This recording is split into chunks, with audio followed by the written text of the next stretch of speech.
At 11:14 a.m. on a Tuesday, someone cut the power to my house. Not by accident. Not because of a storm.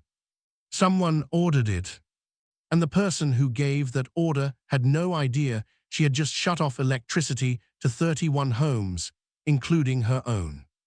But the worst part, my wife was in the middle of heart surgery when it happened. Her doctors weren't operating in my house, of course. They were in a hospital across town, but the monitoring system her cardiologist relied on was connected through a relay unit installed at our home. That relay went dark the second the breaker was pulled, which meant the surgical team suddenly lost the remote baseline data they had been tracking for weeks. When my phone rang in the hospital waiting room, the nurse's voice sounded calm. Too calm. Mr. Calloway, did something happen to the monitoring system at your house? At the exact same moment, another notification appeared on my phone. Home power loss detected. And I knew immediately what had happened. Because for the last 8 months, the president of our HOA had been trying to force me to remove that exact piece of equipment from the outside wall of my house. Her name was Karen Westfall. She believed the relay panel violated the HOA's neighborhood appearance standards. I believed she had absolutely no authority over a permitted medical installation. For months, she sent fines. For months, my lawyer sent responses. And apparently, sometime that Tuesday morning, Karen decided she was done arguing. So she ordered a contractor to disconnect my power. What she didn't realize was that the electrical line feeding my house wasn't just mine, and the name listed as the owner of that infrastructure was mine. By Thursday morning, Karen would learn that fact in a room full of attorneys. But at 11:14 a.m. on Tuesday, she had no idea what she had just started. To understand how this happened, you need to understand something about me. My name is Nick Calloway. I'm 65 years old. And for 4 decades, I worked in electrical infrastructure across the greater Charlotte area.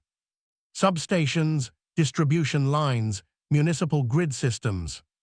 The kind of work where one wrong decision can knock out power to an entire neighborhood.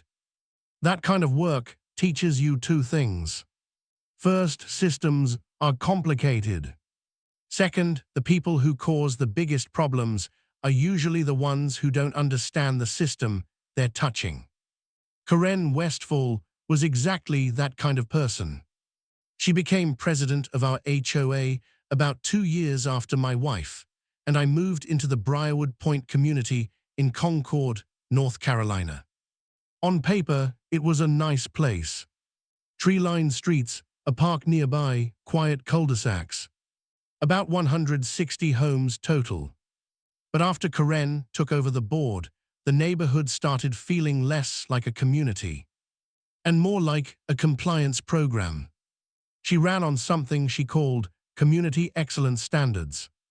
What that really meant was constant inspections, new fines, new rules, new letters in people's mailboxes.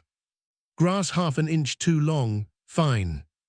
Trash cans visible from the street, fine. Mailbox color not matching HOA guidelines, fine. At first, I stayed out of it.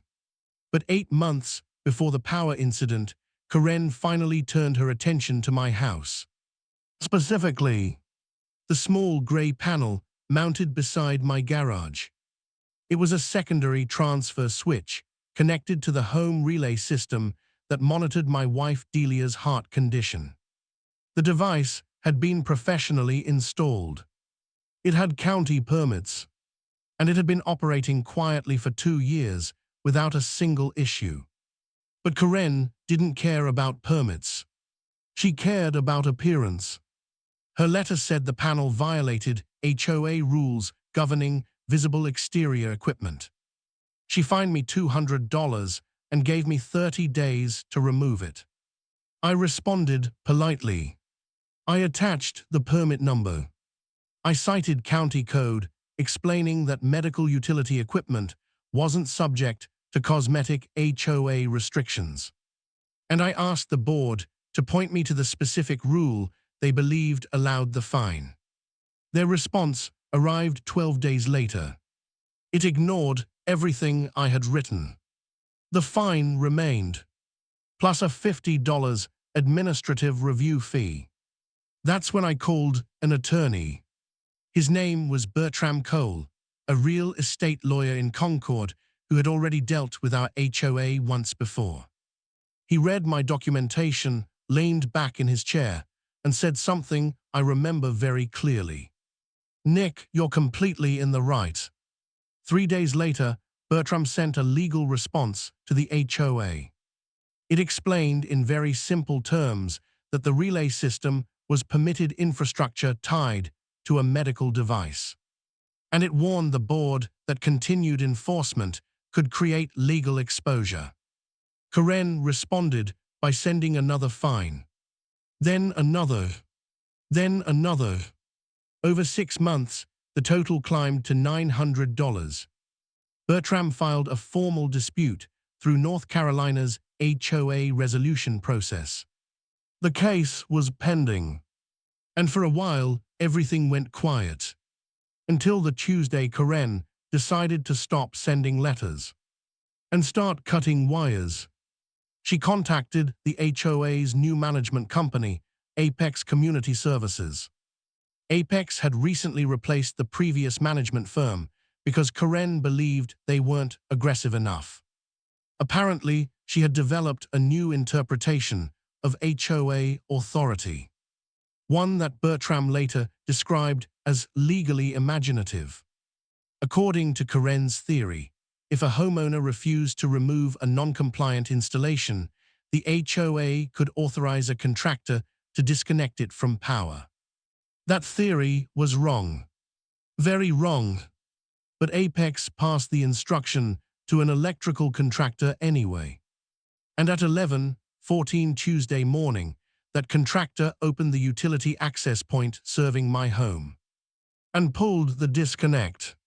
The moment the switch flipped, my house went dark. So did 30 others. Because the line feeding my property wasn't just a normal residential connection. It was the secondary feeder line for the entire cul-de-sac. And Karen had just shut down the street she lived on. I didn't know the full extent of what had happened yet. All I knew was this. My wife was in surgery, and the monitoring relay feeding her doctors had suddenly gone offline. The nurse's call came first, then the notification from my security system. Power loss detected. I stood there in the hospital waiting room, staring at my phone for a moment. Then I dialed Bertram. "I think the HOA just shut off my power." There was a long pause. Then he said quietly, "Document everything." While he began making calls, I contacted someone else. Not customer service. Not a help desk. I called the Utility Authority operations line, a number I'd had saved in my phone for years from my time working in the field. When the coordinator answered, I identified myself. Nick Calloway, easement holder for the Briarwood secondary feeder line. There was a pause while she pulled up the system map. Within 90 seconds, she found the work order. Then she asked a simple question. "Mr. Calloway, did you authorize a service disconnection on that segment this morning?" "No." Another pause. Then she said something that made the situation suddenly much bigger. "Sir, this order shows power was disconnected to the entire feeder." I already knew what that meant, but hearing it out loud still felt surreal. 31 homes, 31 families, all dark because someone at the HOA wanted to win an argument. The coordinator placed me on hold. When she came back, her tone had changed. A crew was already being dispatched to restore power, and the incident had been flagged for an internal review. But at that moment, none of that felt like a victory. I was still standing in a hospital hallway, wondering whether Karen's stunt had just complicated my wife's surgery. Minutes later, Delia's cardiologist walked into the waiting room. He saw the tension on my face immediately. How did the monitoring relay lose connection? I explained. He didn't look angry. He looked concerned. The surgery went fine, he said. The hospital equipment handled everything. But the disruption had forced the surgical team to pause and re-verify their baselines. It slowed things down. Not catastrophic, but unnecessary and completely avoidable. By the time the utility crew restored power to the neighborhood, about 47 minutes later, the damage had already been done. Phones were ringing all over the street.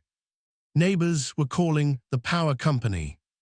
Others were calling the HOA. Apex Community Services apparently didn't know what explanation to give yet, because several residents later told me they received vague answers like, "We are looking into the situation." Behind the scenes, however, the utility authority had already identified something else. Something Karen had apparently never bothered to check. The ownership record for the feeder line she had interfered with.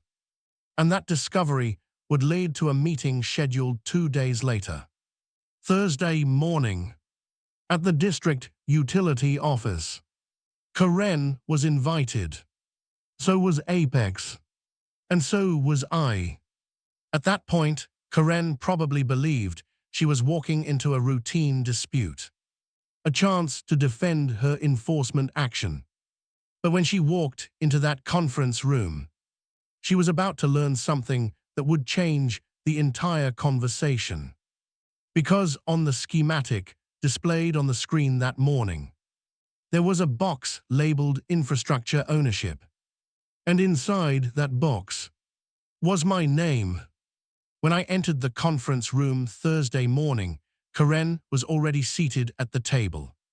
Red blazer, arms folded, expression confident. She nodded at me politely, the way people do when they still believe they're in control. My attorney sat beside me. Across the table were 3 representatives from the utility authority, an operations supervisor, a compliance officer, and their legal counsel. Karen wasn't alone either. A representative from Apex Community Services had joined her. The meeting began with a simple timeline. Tuesday morning. Work order submitted. Contractor dispatched. Power disconnected. 31 homes affected. Power restored 47 minutes later. Then the operations supervisor brought up the system map. He zoomed in slowly. First the development, then the cul-de-sac, then the feeder line. Finally, he pointed to the small information box in the corner of the screen. Ownership designation for this secondary distribution segment. Karen leaned forward slightly. Then he read the line. Easement holder, Nick Calloway. The room went quiet. Karen stared at the screen. For the first time since I'd met her, she didn't have anything to say. The supervisor explained calmly. This feeder line existed because when the development was built in 2011, the main utility grid couldn't reach the interior streets. So the developer created a private easement agreement. That agreement allowed a homeowner to hold maintenance rights over the secondary feeder infrastructure. And when I bought my property, I had purchased those rights along with it, which meant something extremely important. Any modification or disconnection involving that feeder line required my authorization. Karen hadn't requested it.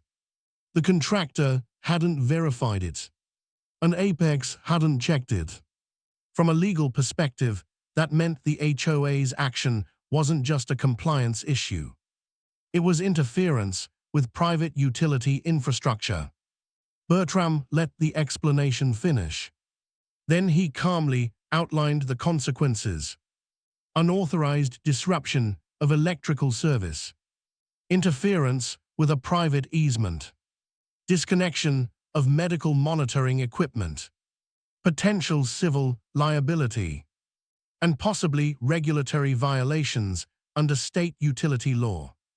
That's when the tone in the room changed, because suddenly everyone realized the situation wasn't about an HOA rule anymore. It was about responsibility.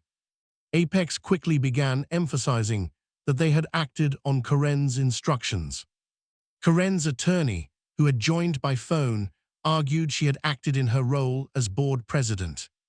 The HOA itself would later claim Karen acted outside her authority. The unity that existed Tuesday morning vanished instantly. Everyone began pointing in different directions. Within weeks, the fallout spread. The utility authority suspended Apex's contractor authorization credentials. That meant they could no longer direct utility-related work orders in the county. Several HOA communities terminated their contracts with the company. Meanwhile, Bertram filed a civil lawsuit. It named 3 defendants: Karen personally, Apex Community Services, and the HOA Association. The claims included interference with easement rights, negligent disruption of medical equipment, and emotional distress related to the surgical incident. Once those documents were filed, the reality of Karen's decision finally arrived. 7 months later, the case went to mediation. I can't share every detail because the settlement included confidentiality terms. But I can tell you the outcome. All 3 parties settled. The agreement covered my legal expenses, the cost of upgrading our medical monitoring system, compensation for the disruption caused during Delia's surgery, and payments to the 30 other homeowners whose power had been cut that day. Shortly after the mediation concluded, Karen Westfall resigned from the HOA board. There was no dramatic farewell, no apology letter, just a brief notice announcing she was stepping down. The board appointed an interim president, a civil engineer named Raymond Ortiz. One of his first actions was ordering a review of every enforcement case from Karen's administration. Within 2 months, 11 households received refunds for improper fines. As for Delia, her surgery was successful. Her recovery went well. Months later, she told me something that stuck with me. What upset her most wasn't the legal fight. It wasn't the fines. And it wasn't even the surgery interruption. It was the realization that someone had made a decision about our home, without ever considering what was happening inside it. Someone pulled a lever without asking what that lever was connected to. And in a way, that's the real lesson in this story. Systems, electrical or otherwise, are complicated. Authority can look simple from the outside. But when someone uses power without understanding the system behind it, things break, sometimes badly. Karen assumed she was enforcing a neighborhood rule. In reality, she interfered with a piece of infrastructure she didn't understand. One that powered her own street. One legally tied to my property. And one that required exactly one person's approval before anyone touched it. Mine. So here's the question I'm curious about. Have you ever had an HOA try to enforce a rule they didn't actually have the authority to enforce? If you have, tell the story below. Because the more people talk about situations like this, the harder it becomes for the next Karen to start pulling wires without checking where they lead.